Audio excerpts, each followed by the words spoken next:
I'm back with the xTool F1 Ultra, and in this video, we're going to be looking at engraving metal tags with the blue and fiber laser. In a previous video, we looked at embossing brass coins with that fiber laser. And if you guys want to see that video, I'll put the link in the top right-hand corner of the screen. As always, I've got a lot of examples to get through, and I try and give you guys as much detail as possible in these videos so you can achieve similar results with your machine. Stick with me through the whole thing because I've also got tools, upgrades, and accessories to enhance your user experience with the F1 Ultra, and I'd love to share those with you guys. For example, right now, one of the more popular ones is the F1 Ultra controller holder and stand. You can find that on my website, embracemaking.com. So let's not waste any more time, let's get started. Anytime we've got a new material to work with, it's always a good idea to run a material test, and this is really easy to do in xTool Creative Space. So what you need to do here is just go over to the basic shapes, and I'm going to select a rectangle. We'll set it to engrave. You'll see that rectangle get filled in solid blue, and then I'll resize it within the workspace. I'm going to unlink the height and width from each other, and I'll set the height to 10 millimeters and the width to 20 millimeters. Now we can set the engraving properties for this rectangle, so we can just click on the rectangle again, and we can set material. I'll be working with stainless steel military tags, so in the Material Easy Set library, we can find something similar. First, we can filter by metal, and since we're already connected to the F1 Ultra, that's already one of the filter conditions.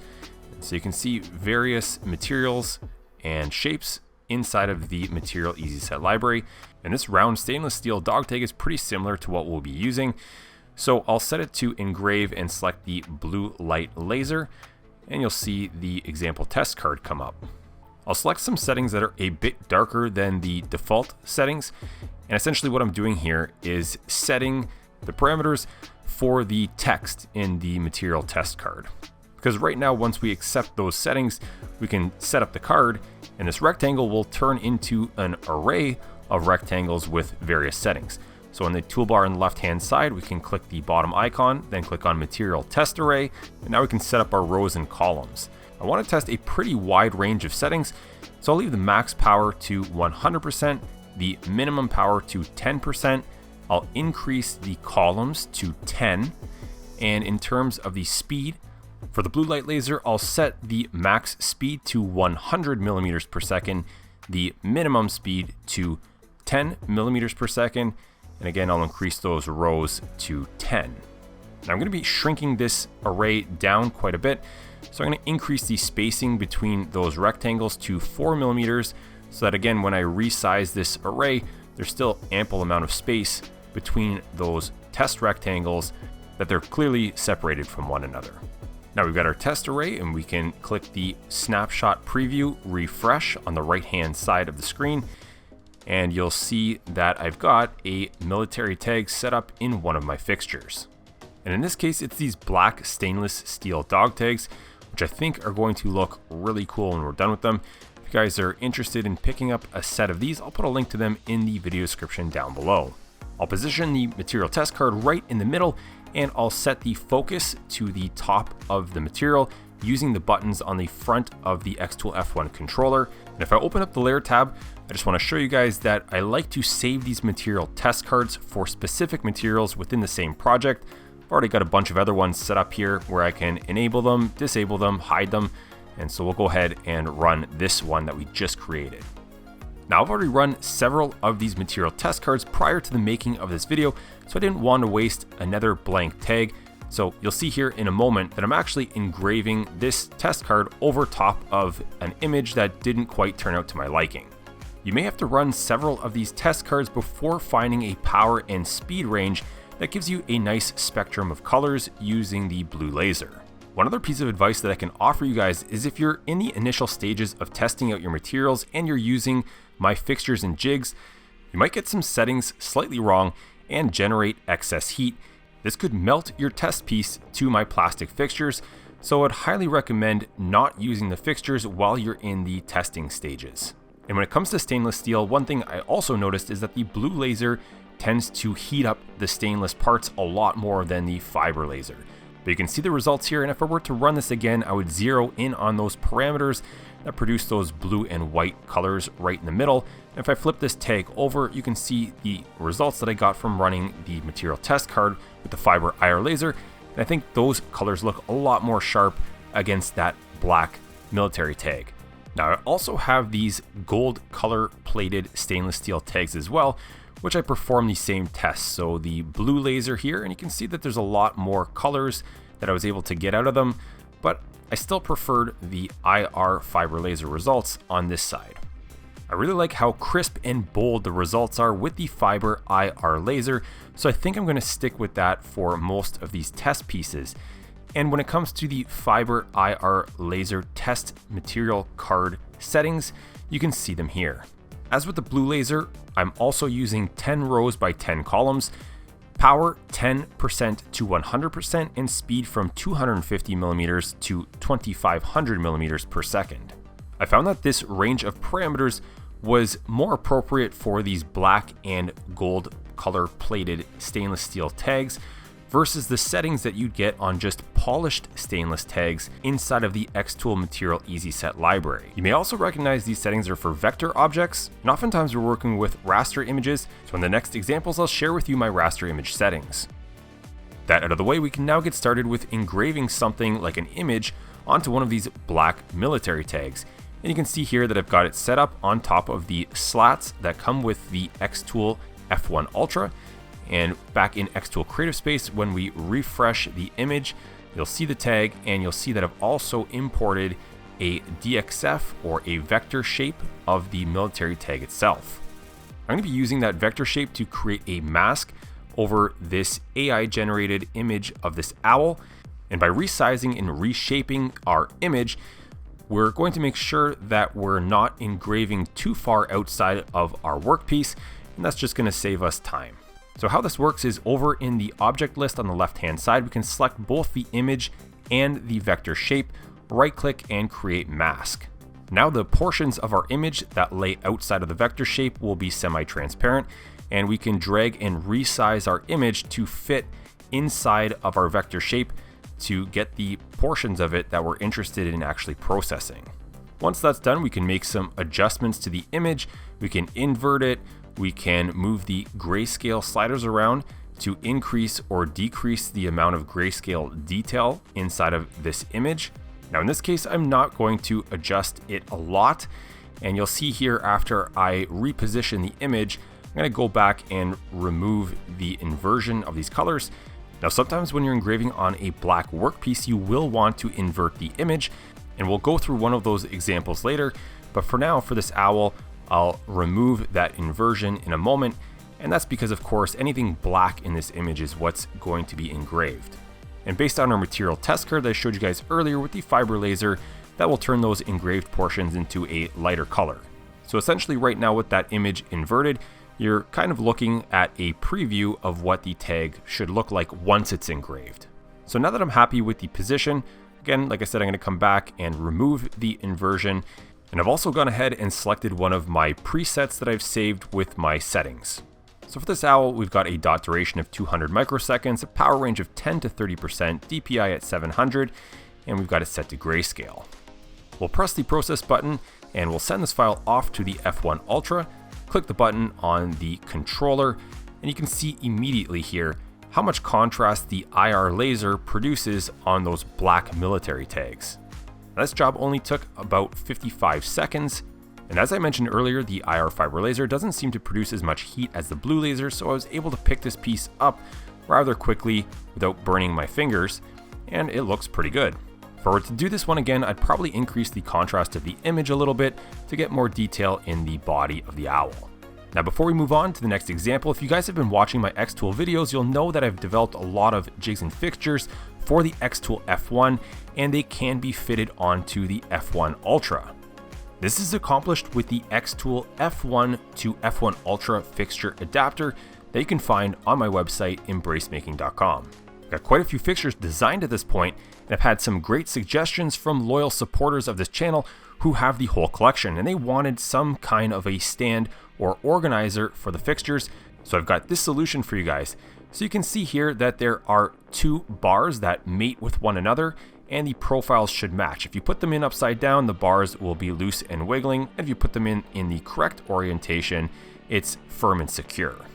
The stand will come with two pairs, so we'll do the same thing on this pair here, and once you put them together, you can see that there is a top side and a bottom side. And so the top side is the side that is flat and flush, and the bottom side is the one that has this small step in it. This is important to the assembly, so be sure to pay attention to this detail. Attaching the stand legs to these bars is very simple. Both of the legs are identical to one another, so there is no left side or right side, and you can see that there are these snap fit features for the bars to fit into. Again, we're going to want the top side of these bars to face up, and you can see here how I've slotted the bar into the legs. Now we'll do the same thing on the other side, and here again, there is no left or right hand side, just a top and bottom to these bars. So we're going to want that flat side of the bars to face up. The bars will be free to telescope within one another, and we can take the other side of our stand legs, and in the same manner, we can slip the bars into the stand legs, and the slotted features will friction fit together. Once they're fully seated, that would complete the assembly, and now you can pull the two legs apart to expand your organizer and stand so that it too can grow with your collection of my fixtures for the xTool F1 and the F1 Ultra. And even if you've made your own fixtures, they should also fit in there because of course they should be the same size. So again, a big thank you to my supporters for this inspiration. You can find a link to this stand down in the video description below. Now we're back to engraving more of these military tags.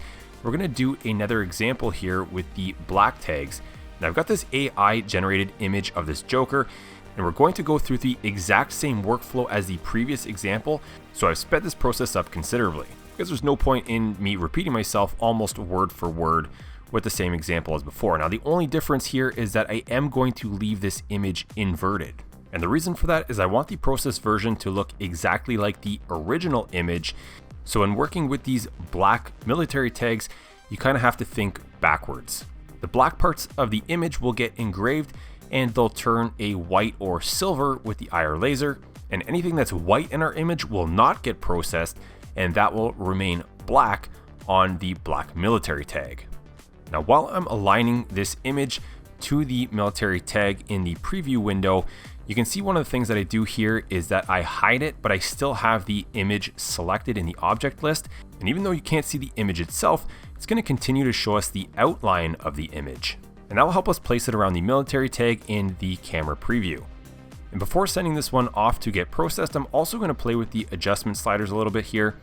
Now every image is going to be a little bit different, and in this case it's different than the owl image where this one already has quite a bit of contrast here, so I'm not going to make too many adjustments.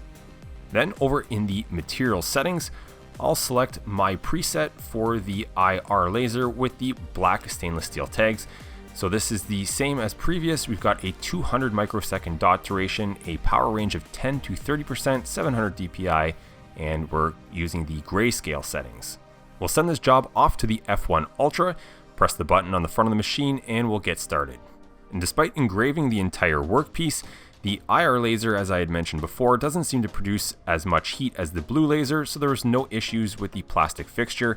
And despite making minimal adjustments to this image and using the exact same settings as the previous owl project, you can see that this result has a lot more range in the gray tones. And finally, I'll show you guys one more example here with these black military tags, and I'm going to completely skip over the workflow because again, it's the same as previous.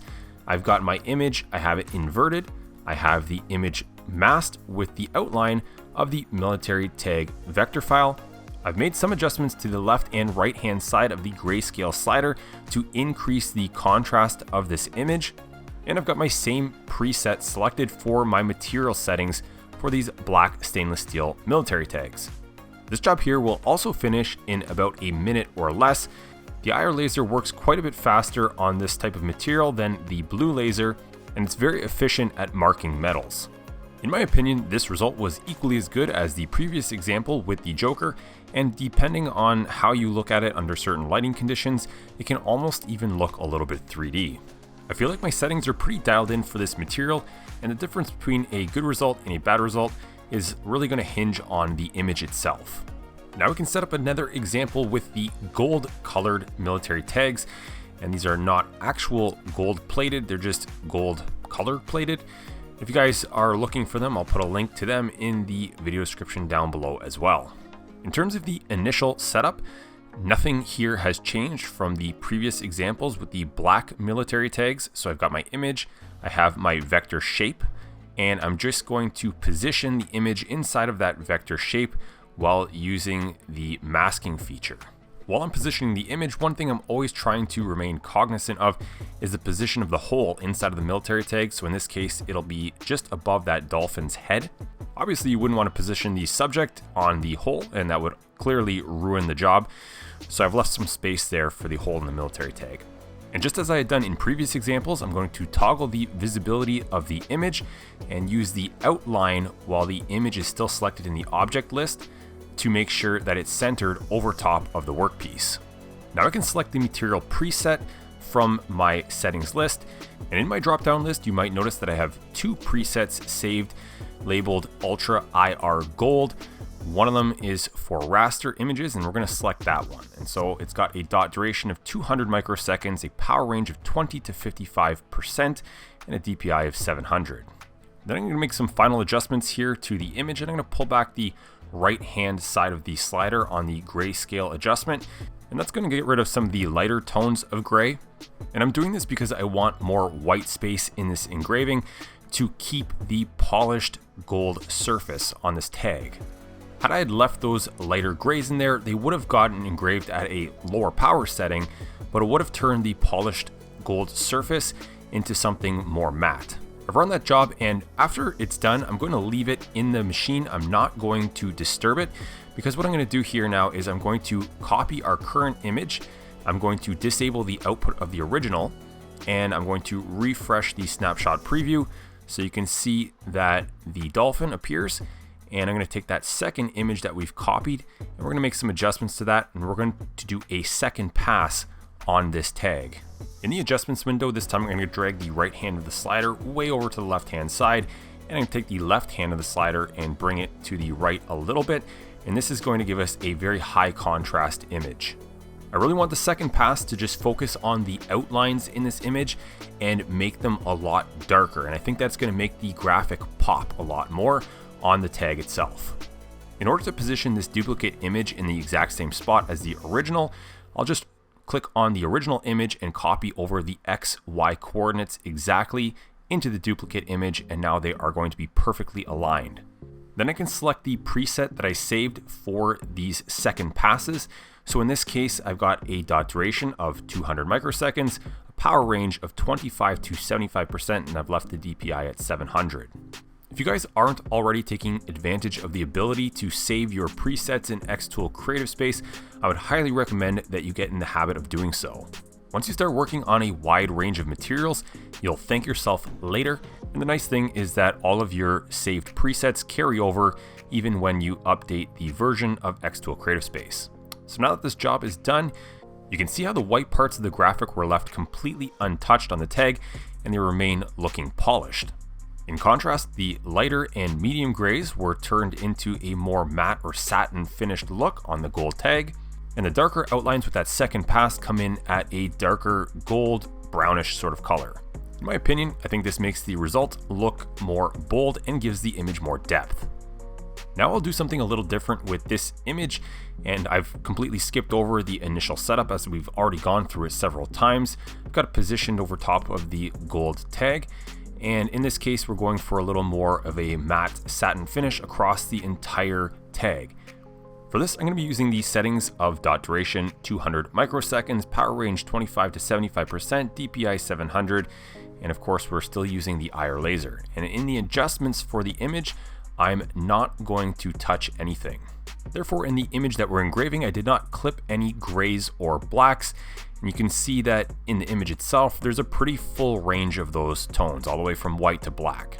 Therefore, there should be very little space on this tag that has been left untouched, and that's going to turn most of this gold tag into a matte or satin finish look. Once the job is done, we can have a look at the result, and just as I had anticipated, the entire tag was engraved, so there's no more completely polished sections, and depending on how the light hits this thing, it almost looks a little holographic, and I think that's pretty cool. It's an understated look that's not too bold and punchy, and I think that we can leave that one like that.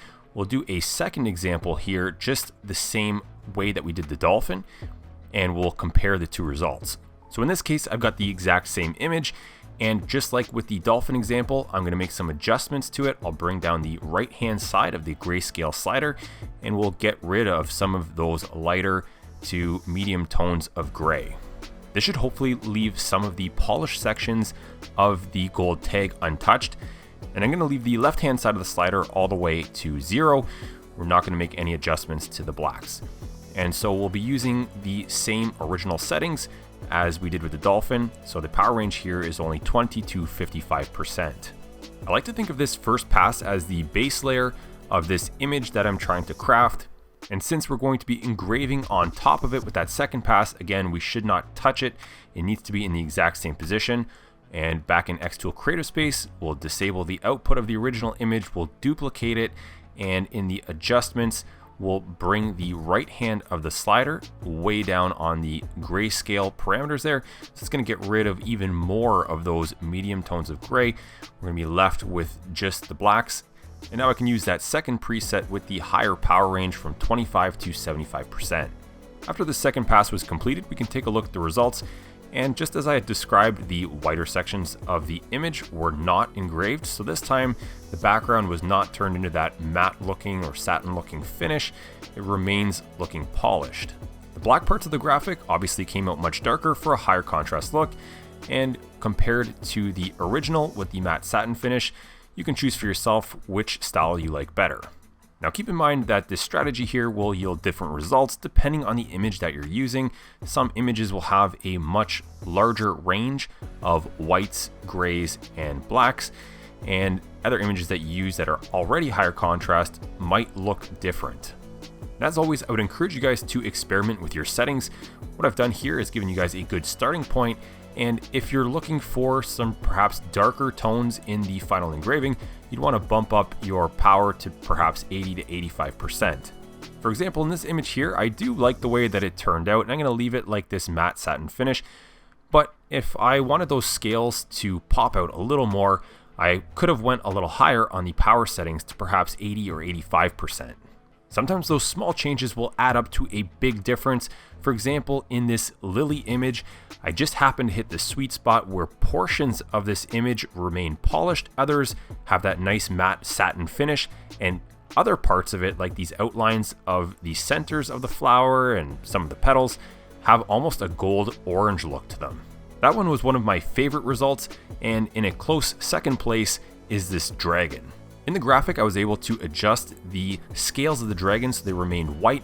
In the process version here, you can see they're completely polished, and depending on how you look on it under certain lighting conditions, it's very striking. Now, before moving on to the next variation of military tag, I very briefly want to talk about air quality and your safety. In a previous video, when I did the brass coin embossing, you could see how much material was being removed from those coins, and that's going out the exhaust. Now, engraving is not nearly as bad as embossing, but if you're using the eye or laser on these plated tags, you're still removing some of that plated material and causing it to go airborne.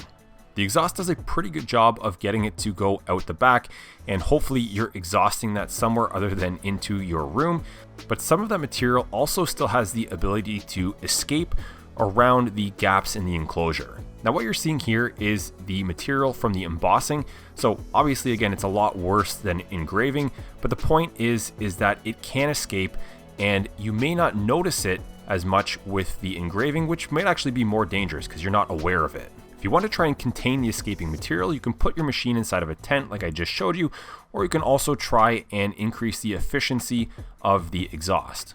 I personally tried to boost the airflow of the exhaust system by installing a 4-inch inline duct fan. And that means some of my ductwork is now 4 inches or about 100 millimeters in diameter.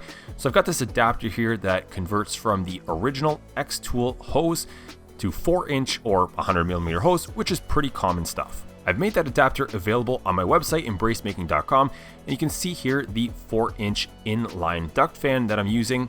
It features a remote speed controller that has 10 different speed settings for this fan, which obviously makes it convenient to adjust if you have the fan itself mounted in a hard-to-reach space. I'll put a link to this fan in the video description down below if you're interested. And on the other side of the fan, you can see that I have it exhausted out one of my windows. I simply created a seal around the wood panel and all of the exhaust gets pushed outside.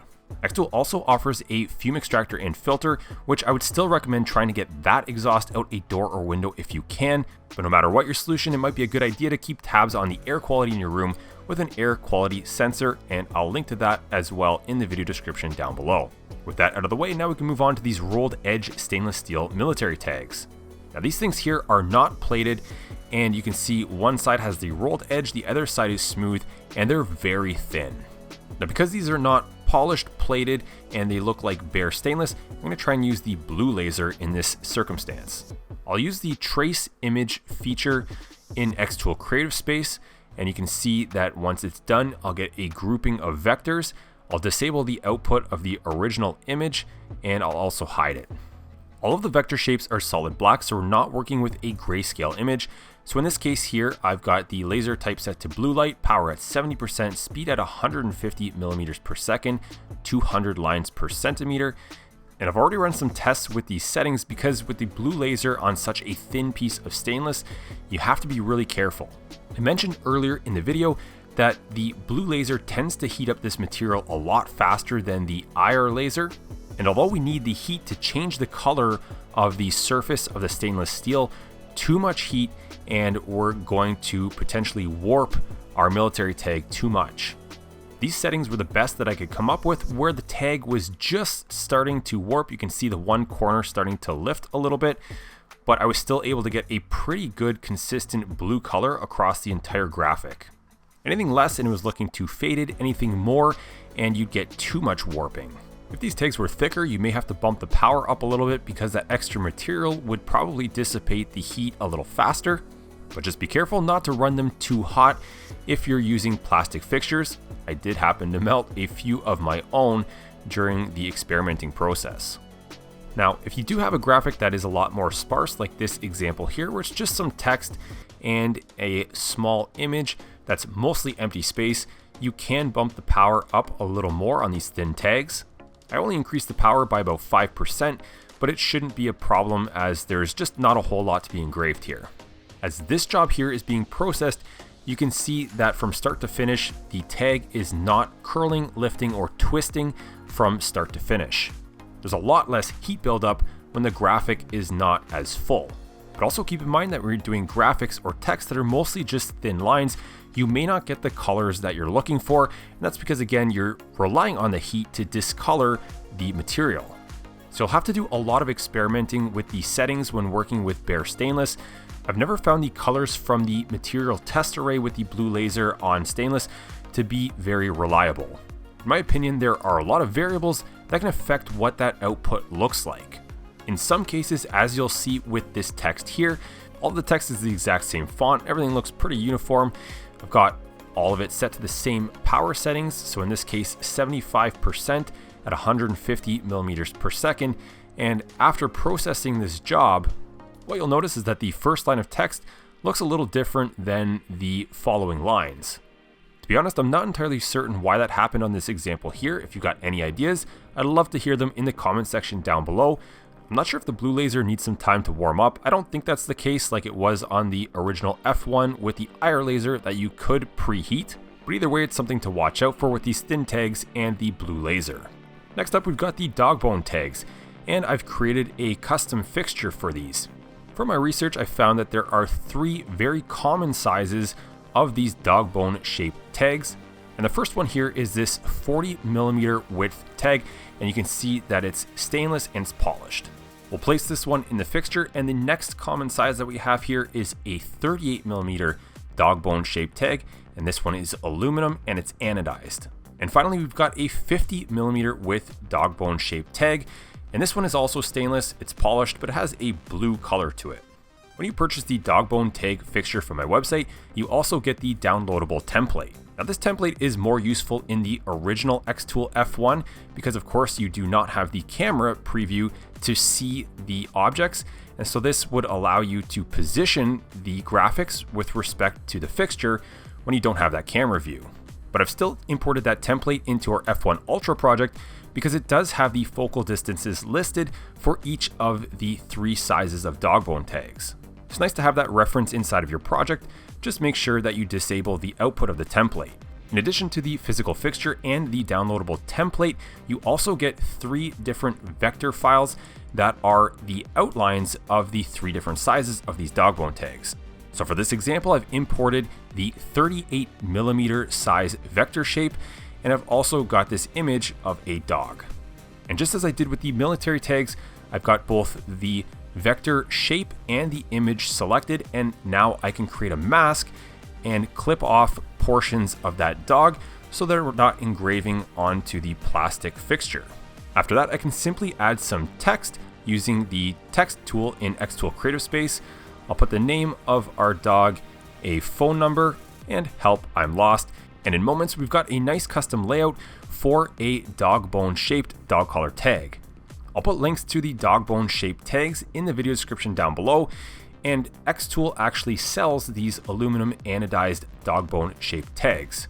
And because of that, we can expect to find them in the Material Easy Set library.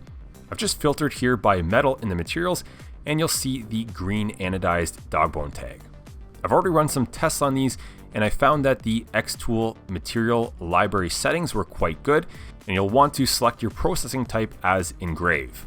I'll use the default settings for this job, so it's the one right in the middle of the material test library. I'll just click on open in XCS, and that should automatically populate those settings to all of these vector objects. You can double check by clicking on each of the objects individually and checking the power settings on the right hand side.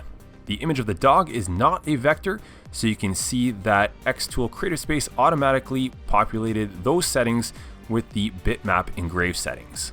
Now just a friendly reminder, after you select the material, the thickness will be reset to the same thickness as the material itself. So if you're using the fixtures here, you'll want to bump it up to the number that was found on the template. So in this case, for the 38mm dog bone tags, you're going to want to try and get as close as you can to 8.5mm for the focal distance. Just as I mentioned a few moments ago, all of those focal distances are written right on the digital template to easily reference. Now, after running this job, the result looks pretty good. The text is very sharp, but the image of the dog I feel like we could improve upon. Now, the reason that the dog looks pretty flat is because the image that we were using was just black and white. I'm going to take the same 38mm anodized dog bone shaped tag, this time in black. I'm going to put it in that exact same position, and we're going to get a much more interesting result. In xTool Creative Space, I'm going to hide and disable the output of all of the graphics that we just processed, and I'm going to import this graphic of a dog on a black background. The black background with the black anodized tag is pretty key, and I'm going to just crop off some of the excess black space, and I'm going to invert this image. You'll notice that this image is grayscale, it's not just black and white, and I'm going to bump down the right hand side of the slider on the grayscale adjustment slider, and I'm going to leave the left hand side of the slider alone. The image now looks like it has more contrast, and I think this is going to work better for us on that black tag. Now I'm going to bring in the vector shape associated with the 38mm sized dog bone tag. I've moved it to the red layer so it's easier to see when overlaying on top of the black dog bone tag, and then I've used the crop feature to crop out the dog so it fits that 38mm tag perfectly. If you recall, when we were looking through the Easy Set material library for the green dog bone tag, there's also a preset available for the black tags. As with the green tags, I had done some prior testing with these, and I found that the settings were very good. So we're going to be selecting the processing type as the bitmap image.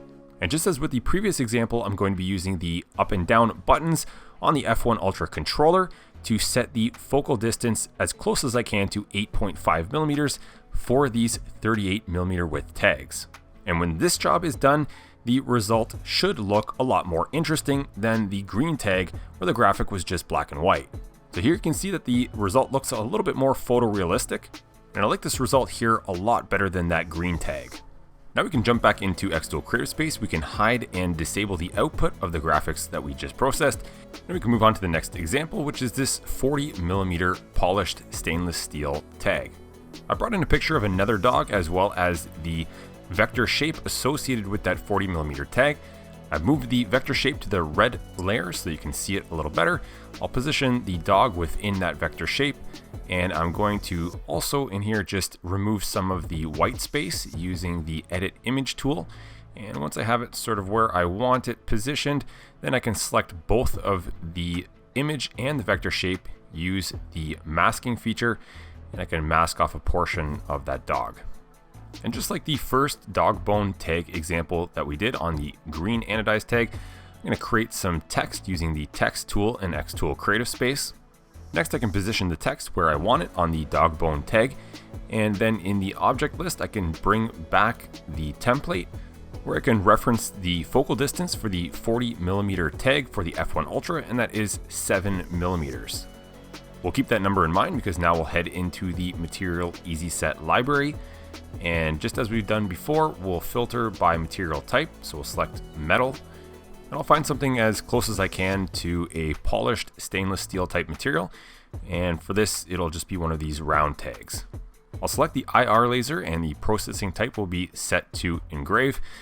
I'll open these settings in xTool Creative Space, and just as we've seen with all of the previous examples, if we have vector text, it will inherit the vector engraving properties for that type of material, as well as the raster images will get the bitmap engrave properties. And before processing this job, I'll use the adjustments tool and make some adjustments to the grayscale slider to get rid of some of the lighter gray tones in the dog so that we get a little more contrast here. And then I'll use the up and down buttons on the F1 Ultra controller to set the focal height to 7mm for these tags, and we'll run this job. And as we've come to see with previous examples with the IR laser and these stainless tags, the engraving is very sharp looking with lots of fine detail captured in a silver, gold, or brown type color. With these very high polished tags, it is a little bit interesting though, because depending on the angle that you look at it and if it's cooler or warmer light, the graphic looks quite a bit different under these different conditions. Now we'll jump back into xTool Creative Space one final time for these dog bone shaped tags, and we'll finish these examples with the 50mm wide dog bone tag. I'll speed through this setup process because again, it's the same as we've done for all of the previous tags. I brought in the vector shape of the 50mm tag, and I've got another dog image that will create a mask using the vector shape and the image itself. And as you've seen with many of the previous examples, I've made some adjustments using the grayscale sliders to decrease some of those lighter shades of gray and increase the contrast on that dog. And then I've headed into the Easy Set Material library and I've selected this stainless steel dog tag black. And that's because in the material library, I can't find anything that has this blue kind of finish on stainless steel. After selecting the material, the thickness on the right hand side is normally just reset to 0 or some other number. And for these 50mm tags, we want to get as close to 10mm focal distance as we possibly can. And so again, using the up and down arrows on the F1 Ultra controller, I've got that at 10.1mm, and that's close enough. All of the power and speed settings were left the same as the default settings for those stainless steel black tags. And we can now check out the result on this blue finished tag. And even though this dog bone tag has a blue finish to it, the engraving result looks very similar to that of the regular polished tag that we just did in the previous example. The engraving itself is kind of like a gold color, which is nice against the blue, but depending again on how you look at it under different lighting conditions, the graphic looks drastically different, which is a nice effect. Now we can move on to the final type of material. And again, it's stainless steel, but these are the round tags. And these ones here you can find from xTool, and they're pretty common on other places like Amazon. I'll put some links down in the video description below. These are typically found in metric sizes, usually in increments of about 5mm. I have a fixture available that's specifically made for these metric style tags, and I've got a 25mm tag in the center position of the fixture. I'll be using this very recognizable round logo, I've imported it as a vector file, and this logo traditionally has about 3 colors: red, blue, and black. So I'm going to ungroup the vector, and I'm going to start setting the different portions of the logo to settings for the blue light laser, such that hopefully we can get some blue and close to red and black colors to reflect the original logo. And you may also notice here that xTool Creative Space looks a little bit different than the previous examples, and that's because in the middle of making this video, there was an update to xTool Creative Space. They seem to have changed some minor things, like the Easy Set material library is now its own sort of like a floating toolbar, and you can still access the bigger version by just, again, clicking on more materials.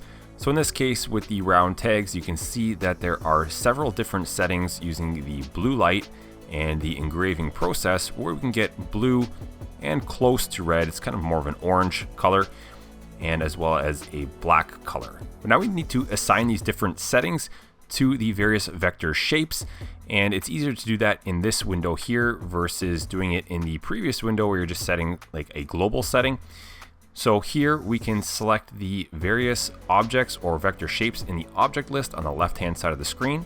And because we've already set our material to the 1.8mm round stainless steel coins, while we have our vector object selected, we can use the Easy Set panel to now use the blue light reference setting, and in the bottom we can click on the material test array, and that's going to pop up another screen where we can actually select what color we want the blue light laser to produce.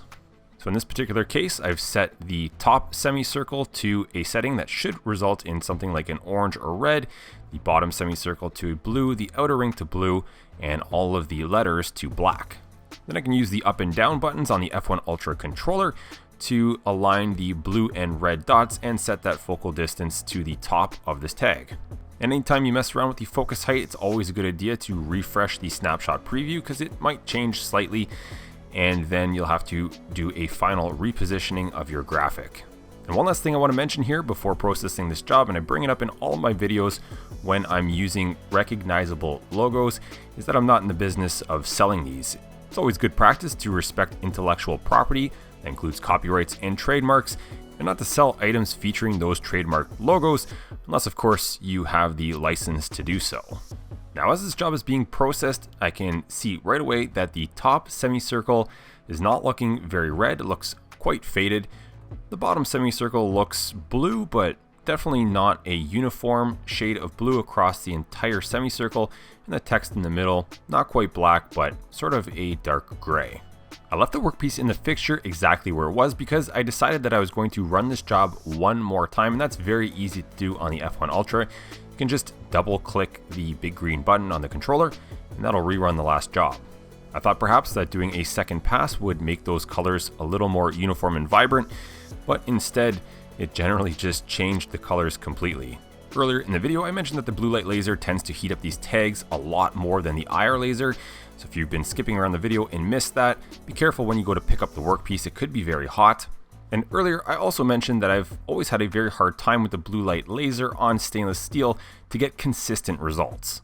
As you can see, the logo still looks really cool, but it's not true to the original colors that I was hoping for. So rather than try and color match with the blue laser, I've loaded in a 30mm tag, and I've refreshed the camera preview so you can see that it's bigger than the previous 25mm tag.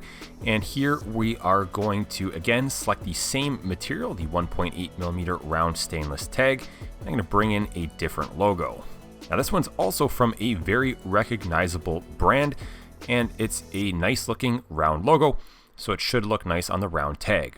In the Easy Set panel, I could select the Fiber IR reference, which would set the logo to all of the IR reference settings for the 1.8mm round stainless tag.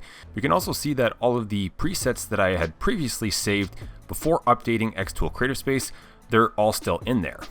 And rather than use xTool's default settings for this material, where there is no cutoff on the lower end of the power percentage, and that's because the bitmap mode is set to Jarvis for their settings, I'm going to select one of my presets that I was using for the gold military style tags that I showed you earlier, And because in that preset I have the bitmap mode set to grayscale, I can select the lower end of the power range for this graphic.